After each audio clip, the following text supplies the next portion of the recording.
Assalamualaikum warahmatullahi wabarakatuh. Selamat pagi dan salam sejahtera untuk kita semua. Pertama-tama, saya ucapkan selamat datang kepada 250 peserta webinar yang telah bergabung pada hari ini, yaitu dari siswa-siswi SMK Negeri 2 Surabaya, SMK Negeri 5 Surabaya, SMK Negeri 7 Surabaya, SMK 45 Surabaya, dan mahasiswa baru Angkatan 2020 jurusan Teknik Sipil Institut Teknologi Adi Tama Surabaya. Perkenalkan, saya Kurnia Hadi Putra selaku pemandu acara pada hari ini. Kepada peserta webinar yang telah bergabung pada hari ini, terlebih dahulu absensi di link komentar yang telah disediakan. Webinar hari ini diadakan oleh jurusan Teknik Sipil Institut Teknologi Adi Tama Surabaya dengan mengusung topik teknologi beton dan kerusakan struktur yang dibawakan oleh 3 pembicara yang sudah ahli di bidangnya, yaitu Ibu Dewi Pertiwi STMT, Bapak Jaka Probika STMT, dan Bapak Heri Istiono STMT. Peserta webinar yang berbahagia, adapun susunan acara pada hari ini yaitu yang pertama, menyanyikan lagu Indonesia Raya. Yang kedua, pengenalan jurusan Teknik Sipil Institut Teknologi Adi Tama Surabaya dan pembukaan oleh Ketua Jurusan Teknik Sipil Institut Teknologi Adi Tama Surabaya. Yang ketiga, pembacaan doa. Yang keempat, acara inti paparan materi dari pembicara dipimpin oleh moderator. Yang kelima, penyampaian informasi dan penutup.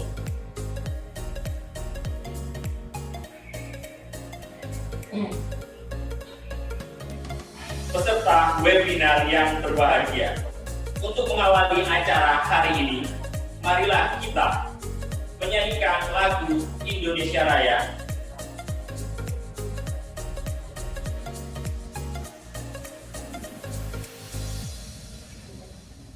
Menyanyikan lagu Indonesia Raya dimulai.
Menginjak ke acara yang kedua, pengenalan jurusan Teknik Sipil Institut Teknologi Adi Tama Surabaya dan pembukaan acara hari ini oleh Ketua Jurusan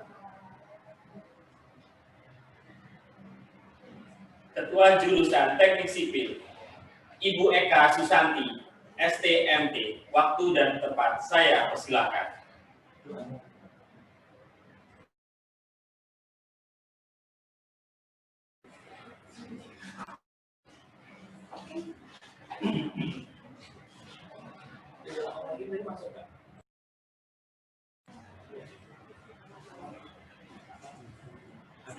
Assalamualaikum warahmatullahi wabarakatuh. Alhamdulillah, bersyukur kita panjatkan kepada Allah Subhanahu wa taala dan salawat kita sampaikan kepada baginda Rasulullah. Allahumma shalli ala Muhammad wa ala ali Muhammad. Sehingga pada hari ini kita dapat berkumpul dalam keadaan sehat walafiat. Ucapan terima kasih kami ucapkan kepada Bapak Pimpinan YPTS, Bapak Rektor, dan Bapak Ketua FPPM atas kesempatan dan support yang diberikan sehingga acara pada hari ini dapat berlangsung dengan lancar. Yang kami cintai, adik-adik sekalian, dari berbagai SMK yang telah bersedia bergabung untuk menikmati sajian ilmu pada hari ini. Dan terima kasih yang tak terhingga kepada para dosen-dosen, teknik sipil khususnya, yang telah mengupayakan terselenggaranya acara webinar pada hari ini. Kemarin sore, kami merasa sangat berbahagia sekali karena melihat jumlah pendaftar yang mencapai lebih dari 250 siswa.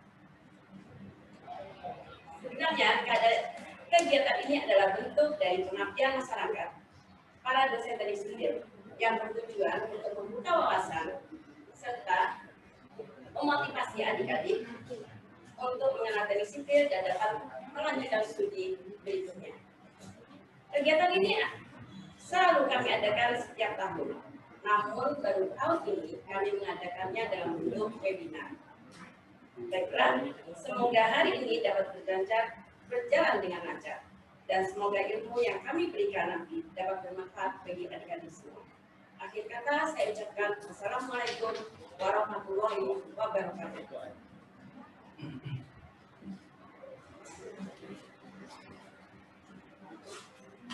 Terima kasih atas sambutan dari Ibu Eka Susanti selaku Ketua Jurusan Teknik Sipil Institut Teknologi Aditama Surabaya. Menginjak acara selanjutnya, pembacaan doa oleh Bapak Halamullah SAG MPDI untuk mengawali acara pada hari ini. Saya persilahkan Bapak Halamullah SAG MPDI. Waktu dan tempat saya persilahkan.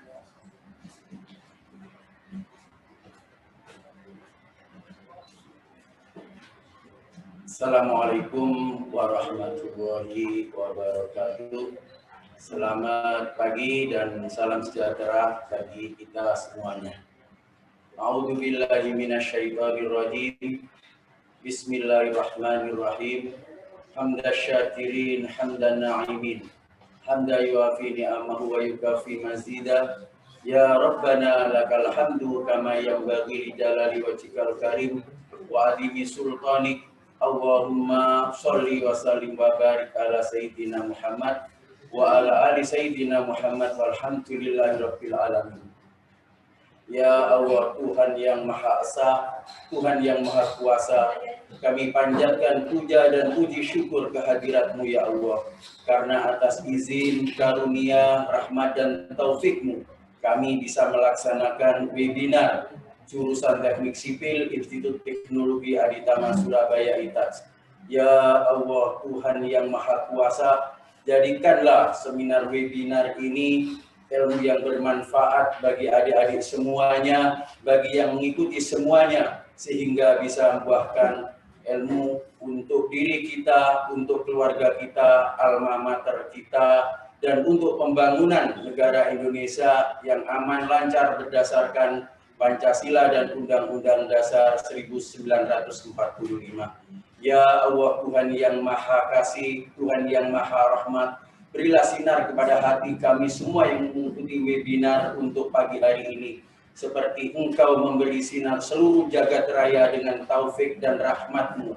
Ya Allah, Tuhan yang Maha Esa, jadikanlah ilmu ini ya Allah, yang benar itu benar dan kami mampu untuk melaksanakan. Dan tunjukkanlah kepada kami ya Allah bahwa yang salah itu salah, kami bisa menghindarinya ya Allah. Jadikanlah kebaikan dekat kepada kami semuanya, dan jauhkanlah kami dari azab dan murka-Mu.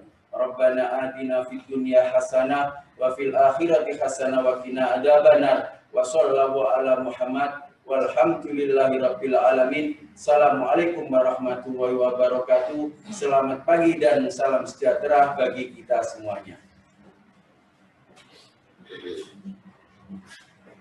Terima kasih saya ucapkan kepada Bapak Halamullah SAG MPDI. Acara selanjutnya saya mengundang kembali Ibu Eka Susanti selaku Ketua Jurusan Teknik Sipil Institut Teknologi Aditama Surabaya untuk memperkenalkan jurusan Teknik Sipil yang ada di ITAS dan membuka acara hari ini. Saya persilahkan Ibu Eka Susanti STMT, waktu dan tempat saya persilahkan.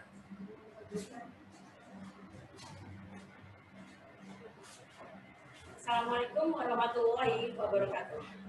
Baiklah, saya akan membawakan pengenalan teknik sipil ITAT pada acara pengabdian masyarakat. Acaranya akan saya jabarkan dan mulai dari pengabdian masyarakat, tujuan dan bidang studi teknik sipil serta jalur undangan. Oke, untuk yang pengabdian masyarakat, ini setelah dilakukan oleh teknik sipil setiap tahun terhadap siswa-siswa SMK mulai dari tahun 2016. Ada beberapa kegiatan yang kami lakukan, diantaranya adalah tryout, kemudian pelatihan SAP. Jadi bagaimana caranya software SAP tersebut bisa kita gunakan untuk mata pelajaran mekanika teknik. Kemudian kami juga memperkenalkan teknik sipil dengan cara pelatihan RAB untuk persiapan uji kompetensi. Selain itu, kami mengenalkan teknik sipil kepada siswa-siswi SMK dengan cara per bidang studi mengadakan pelatihan. Seperti pada tahun 2017, kita mengadakan pelatihan rumah tahan gempa untuk bidang studi struktur. Kemudian pada tahun 2018, bidang studi transport mengadakan pelatihan desain ruang parkir, juga sosialisasi keselamatan lalu lintas. Dan pada tahun 2019 terakhir kemarin, ada bidang geologi, bidang studi geologi yang mengadakan pelatihan tersebut. Kali ini kembali lagi bidang studi struktur. Baiklah, berikutnya. Ini adalah dokumentasi kegiatan beberapa SMK dan ada yang bisa lihat bahwa dari seragam yang digunakan ada coklat, biru, merah, itu juga berasal dari beberapa SMK yang sekarang bergabung. Kenapa beberapa SMK ini yang selalu bekerja sama dengan kami? Karena beberapa SMK inilah yang memiliki bidang bangunan. Baik, berikutnya. Tujuan dari pengabdian masyarakat ini adalah yang pertama, kami ingin membuka wawasan bahwa teknik sipil ini adalah salah satu faktor penting dalam pembangunan di negara kita. Selain itu, kita juga ingin memotivasi adik-adik bahwa sebenarnya pendidikan tinggi adalah salah satu faktor dari perubahan perekonomian. Jadi semangat untuk melanjutkan pendidikan berikutnya. Kemudian hal ini juga sebagai wadah kami pada pengabdian dari para dosen dan mahasiswa. Juga diharapkan ini juga dapat memberikan informasi pendidikan di ITAT kepada para siswa SMK, di mana kami akan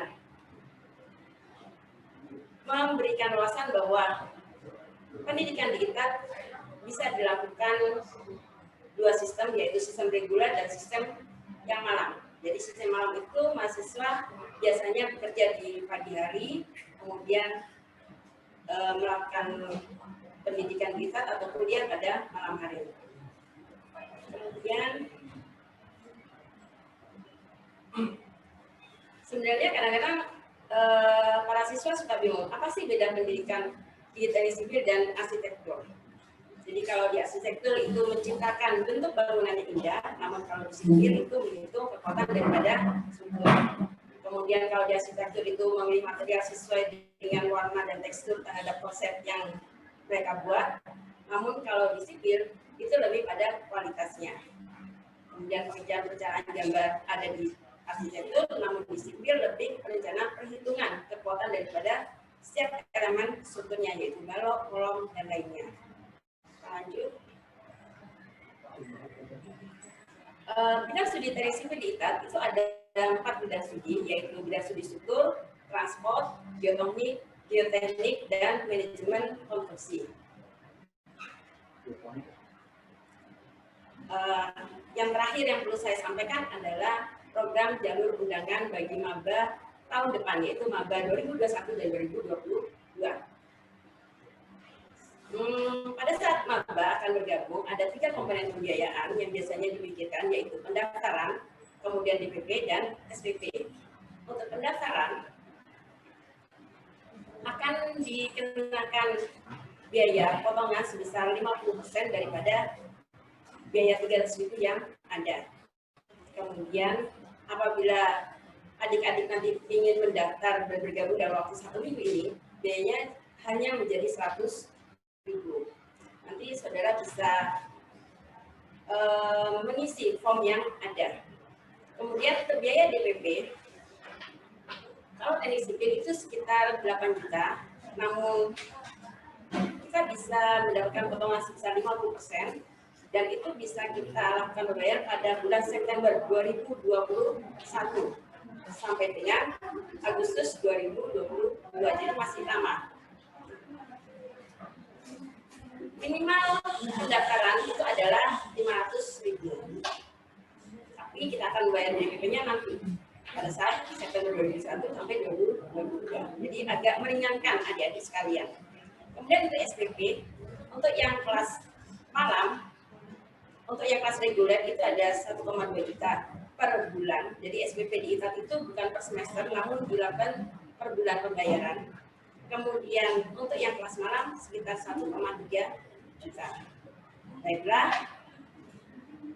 Hal yang perlu saya sampaikan terakhir adalah pendidikan bukanlah hal yang akan menjamin kita untuk menjadi sukses, namun tanpa pendidikan, kehidupan kita akan menjadi lebih baik. Baiklah, Assalamualaikum warahmatullahi wabarakatuh.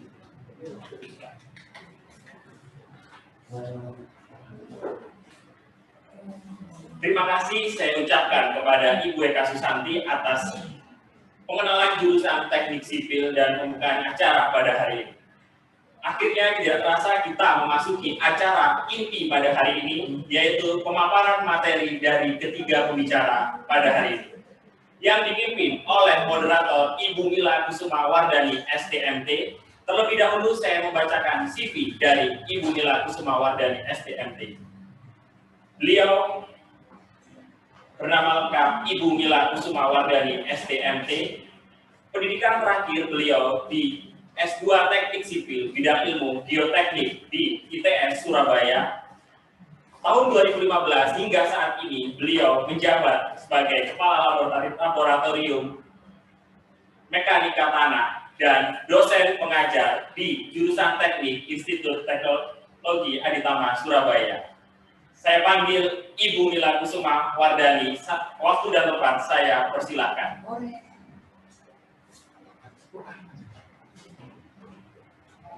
Baik, terima kasih Bapak Kurnia Hadiputra. Hari ini banyak sekali pembicara yang menarik. Dari yang pertama nanti ada Ibu Dewi Pertiwi, STMT. Yang kedua, Bapak Jato Romika, STMT. Dan yang ketiga, ada Bapak Heri Istiono, STMT. Baiklah, kepada para peserta webinar untuk diperhatikan, karena nanti selain dari sertifikat akan ada door prize dan hadiah setelah materi dari pembicara diberikan. Untuk mempersingkat waktu, pembicara yang pertama yaitu Ibu Dewi Pertiwi, STMT. Saya memperkenalkan dahulu dari Ibu Dewi. Bu Dewi adalah salah satu dosen yang berkecimpung dalam bidang teknologi beton, mengampu kepada beberapa mata kuliah di jurusan teknik sipil seperti teknik gempa, struktur beton 1, struktur beton 2, dan teknologi beton. Beliau menempuh pendidikan terakhir di S2, teknik sipil, bidang keahlian struktur. Kepada Ibu Dewi Pertiwi untuk menyiapkan materinya, silakan Bu.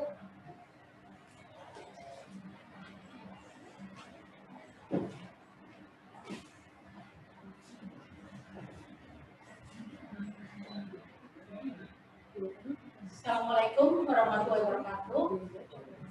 Selamat pagi dan salam sejahtera bagi kita semua. Selamat pagi buat adik-adik peserta webinar. pada pagi hari ini. Perkenalkan, nama saya Dewi Pertiwi.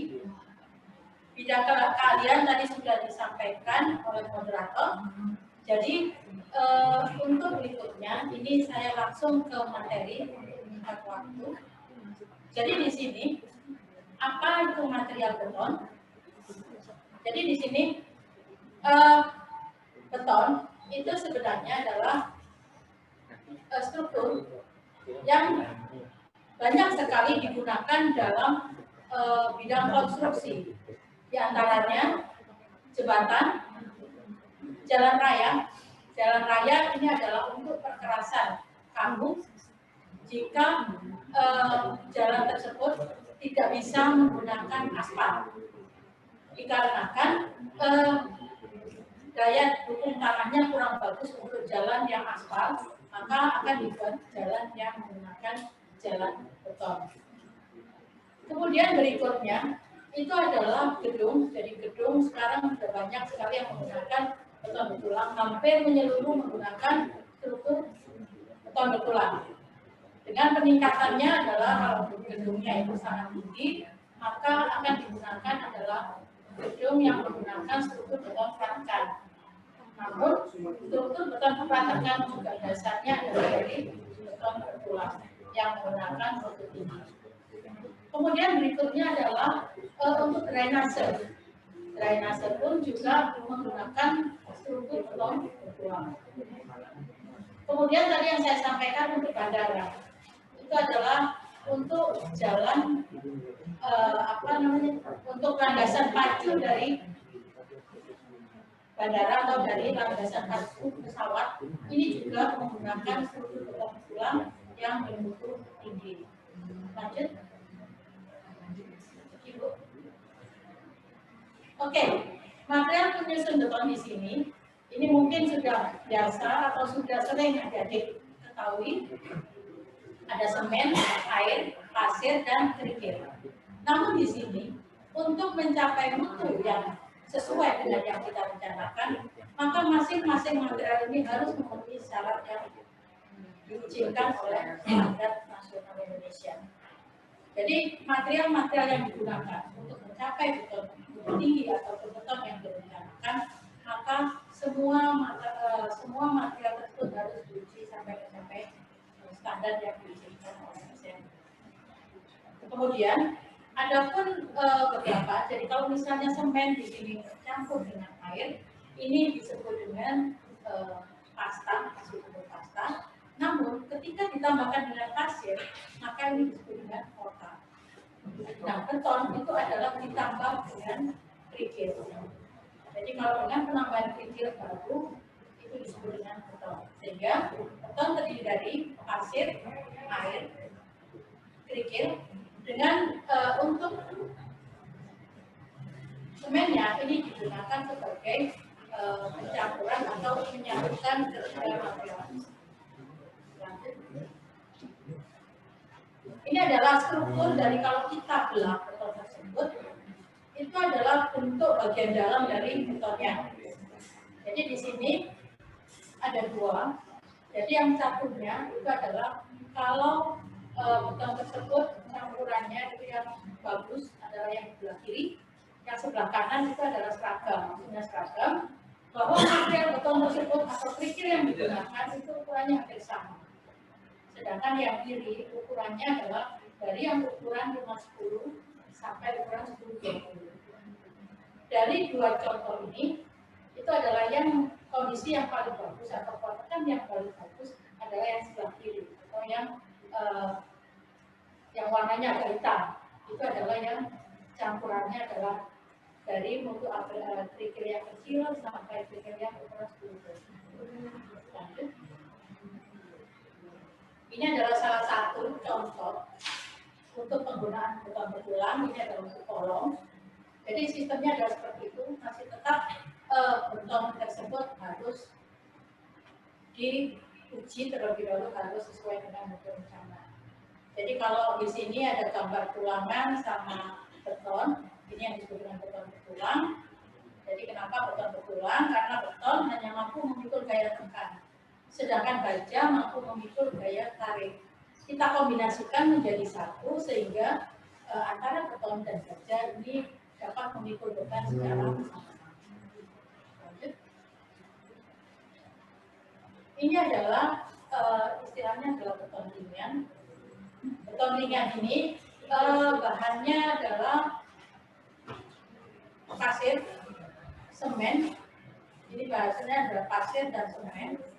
Kemudian ditambah dengan abu batu dan bahan pengembang atau adusif. Jadi ini adalah biasanya untuk dinding struktur. Sama untuk struktur dinding atau disebut dengan beton ringan.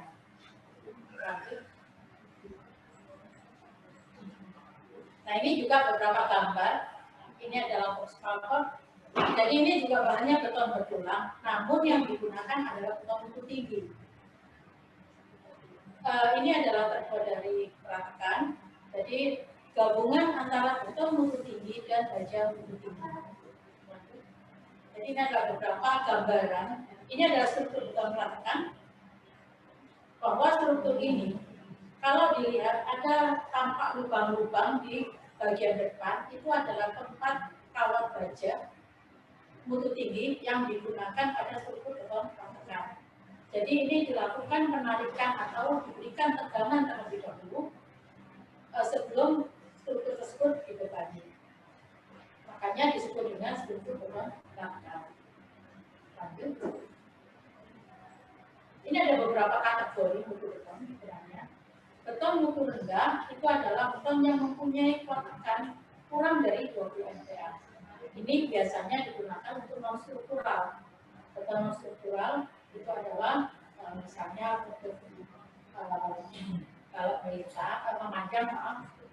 Jadi untuk struktur-struktur yang tidak memikul beban berat. Kemudian ada beton mutu moderat. Itu adalah antara 20 sampai 40 MPa. Ini umumnya adalah sudah mulai digunakan untuk beton struktural. Jadi beton yang memikul beban di atasnya. Berikutnya adalah beton mutu tinggi, di mana beton mutu tinggi ini kuat tekannya sudah di atas 40 MPa.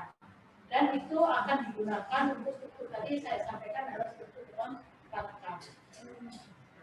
Jadi di sini di bawah ini sebenarnya adalah penjelasannya apa yang saya sampaikan tadi. Silakan dilanjutkan. Baik, ini adalah sebenarnya benda uji yang digunakan untuk mengetahui apakah kuat tekan beton tersebut sesuai dengan rencana. Memang sebelum kita membuat campuran tersebut, kita lakukan dulu mix design atau analisa campuran atau analisa komposisi campuran beton sesuai dengan mutu yang kita rencanakan. Di samping itu, tidak kalah pentingnya bahwa mutu dari material yang digunakan pada beton tersebut ini tidak boleh menyimpan dari syarat yang sudah ditentukan oleh SMI. Jadi hanya beton-beton yang memenuhi syarat yang bisa digunakan untuk campuran tersebut. Kalau seandainya terpaksa mereka harus menggunakan yang tidak memenuhi syarat, maka mutu beton pun akan berkurang. Ini adalah beberapa benda uji. Jadi benda ujinya ada berbagai macam. Kalau kita gunakan kubus ukuran 15 kali 15 kali 15, kemudian atau 20 kali 20, 20 kali 20 kali 20. Kalau silinder kita gunakan adalah ukuran 10 20 atau 15 gram. Benda uji inilah yang akan diuji pada umur 28 hari, sehingga akan kita tahu apakah betul struktur atau beton yang kita gunakan ini sudah sesuai dengan rencana.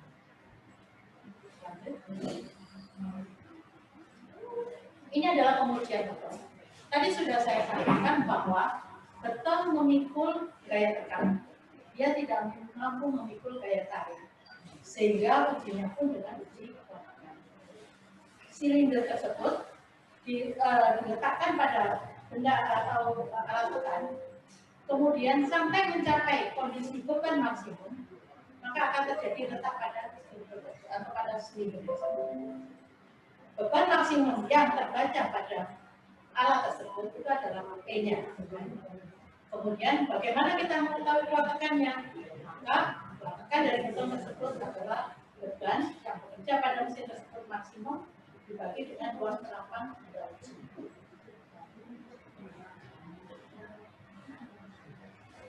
Berikutnya,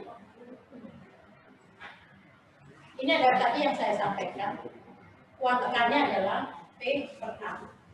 Jadi kalau kuat tekan ini sudah tidak memenuhi syarat, maka beton tersebut harus dilakukan beberapa perbaikan. Silakan lanjut. Ini adalah beberapa contoh inovasi. Yang pertama adalah beton cepat kering. Beton ini inovasinya adalah betul-betul dibuat dengan harapan dalam waktu 8 jam ini sudah dapat digunakan. Contohnya adalah untuk penggunaan jalan. Jadi untuk jalan raya, kita buat malam, kita cor, pagi sudah dapat kita gunakan. Dengan kekuatan sesuai dengan yang digunakan. Silakan. Lanjutannya adalah sama. Nah, ini beton pori. Beton pori ini adalah beton tanpa pasir. Ini juga sama digunakan untuk jalan. Kenapa harus menggunakan beton tanpa pasir? Karena di sini akan terjadi banyak sekali rongga-rongga yang ada, sehingga ketika musim penghujan, jalan tersebut akan cepat menyerap air dari rongga-rongga yang sudah ada di dalam beton tersebut.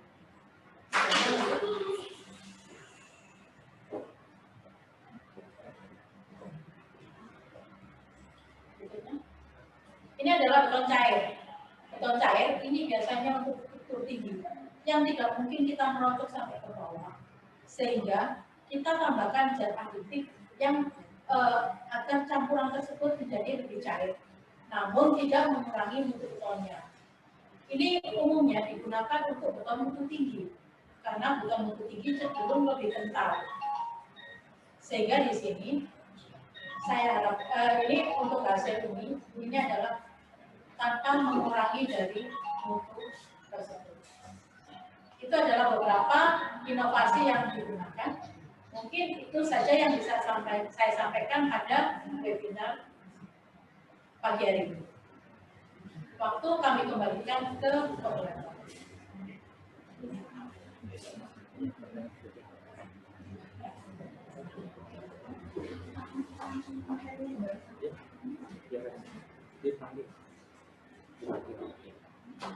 Baik, terima kasih Ibu Dewi Pertiwi yang telah menyampaikan materi pertamanya.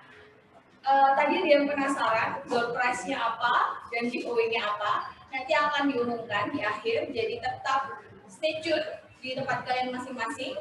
Jangan kemana-mana. Jadi ada door prize. Sepertinya door prize-nya adalah pulsa. Nanti kita lihat ya. Saya membacakan pertanyaan terlebih dahulu dari beberapa peserta yang akan dijawab langsung oleh narasumber pertama kita, yaitu Ibu Dewi Pertiwi. Saya undang dulu Ibu Dewi Pertiwi. Monggo, Bu. Baik, terima kasih Ibu Moderator. Baik, saya berikan pertanyaan yang pertama dulu. Ada pertanyaan pertama, Bu ya? Ya, MPA itu apa, Bu ya? MPA adalah megapascal. Jadi itu adalah satuan yang digunakan untuk beton. Megapascal itu adalah dari beban Newton dibagi dengan luas dari penampak dauji yang satuannya adalah milimeter persegi. Jadi MPA sama dengan satuannya adalah Newton per milimeter persegi. Terima kasih, Bu. Pertanyaan kedua, apakah beton daur ulang akan mempengaruhi daya mutu kekuatan beton?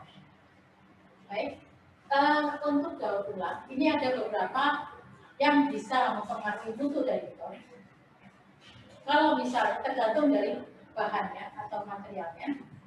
Tapi kalau sekarang ini adalah banyak sekali menggunakan daur ulang adalah dari limbah plastik. Di sini limbah plastik untuk kualitas beton masih tetap, namun dia akan membantu meningkatkan kuat tarik dari beton tersebut. Karena beton tadi tidak mampu memikul beban tarik. Maka dengan bantuan ini bisa meningkatkan kuat tarik. Oke, pertanyaan selanjutnya, pertanyaan ketiga, apa saja tes yang paling umum untuk beton segar, Bu? Untuk tes beton segar itu ada berbagai macam. Yaitu yang paling utama saja saya sampaikan adalah dari SLAM test. SLAM test ini adalah fungsinya untuk mengetahui apakah beton tersebut ini sudah kondisinya sesuai dengan yang direncanakan, yaitu dengan SLAM test. Kemudian berikutnya adalah untuk uji bleeding atau cairan yang atau air yang digunakan untuk beton tersebut, apakah dia terlalu banyak atau tidak. Kalau terlalu banyak air yang digunakan, maka akan terjadi bleeding. Yang dimaksud bleeding adalah ada air yang ada di atas dari beton kondisi cair tersebut. Oke, Bu. Pertanyaan terakhir sepertinya. Apakah setiap jenis beton memiliki kelebihan dan kekurangan masing-masing? Mohon untuk dijelaskan. Baik, memang untuk beton tersebut semua beton atau untuk Pertanyaannya setiap jenis beton. jadi setiap jenis beton itu memang ada kelebihan dan kekurangannya. Jadi di sini tergantung dari digunakan untuk material apa. Jadi di sini memang banyak kelebihan dan kekurangan atau kelemahan dari beton. Itu untuk struktur maksudnya? Sepertinya. Oh ya. Jadi memang ada beberapa kelebihan dari beton. Yang satu adalah beton bertulang, yang satunya ratakan. Kalau beton bertulang, itu saya ambil satu contoh aja ya, jadi supaya Ya, oke. Jadi kalau beton bertulang di sini struktur tersebut bekerja sendiri-sendiri. Jadi untuk tarik bagiannya baja, tekan bagiannya beton. Jadi dia bekerja sendiri-sendiri. Sedangkan kalau ratakan ini bekerja bersama-sama antara beton dan bagian tingginya. Dia bekerja bersama-sama di dalam memukul beton. Karena untuk ratakan ini sudah diberikan gaya terlebih dahulu sesuai dengan pekerjaan. Baik. Untuk yang ini tambahan sedikit saja. Bagaimana spesifikasi beton untuk digunakan pada konstruksi jalan jembatan? Spesifikasi. Ya, untuk spesifikasi. Bagaimana spesifikasi beton untuk digunakan pada konstruksi jalan jembatan, jalan dan jembatan, jalan. Untuk spesifikasinya mungkin dari mobilnya kan? Ya, itu ya. Oke. Kalau untuk spesifikasi dari jembatan dan jalan untuk betonnya, kalau untuk lantai jembatannya itu untuk beton normal sudah bisa. Oke. Sedangkan kalau untuk jembatan ada beberapa strukturnya atau struktur bawah itu yang menggunakan ratakan. Itu yang biasa disebut dengan jembatan ratakan. Kalau untuk jalan tadi sudah saya sampaikan bahwa untuk jalan ini juga sama yang digunakan hanya tinggi. Kemudian hanya digunakan untuk struktur yang kira-kira beton jalan tersebut tidak mampu kalau kita gunakan aspal. Atau istilah lain adalah kalau di teknik sipil adalah perkerasan lentur. Kalau dengan aspal juga perkerasan lentur. Ini kalau tidak mampu maka kita harus menggunakan beton. Jalannya dari beton. Mungkin adik-adik bisa lihat kalau di jalan tol itu mayoritas menggunakan beton untuk lantai kendaraan. Baik, sudah. Terima kasih Bu, terima kasih banyak atas materinya. Semoga bermanfaat semuanya. Nanti kalau ada pertanyaan yang belum dijawab akan dijawab di sesi selanjutnya. Baik, terima kasih Bu. Saya persilakan kembali.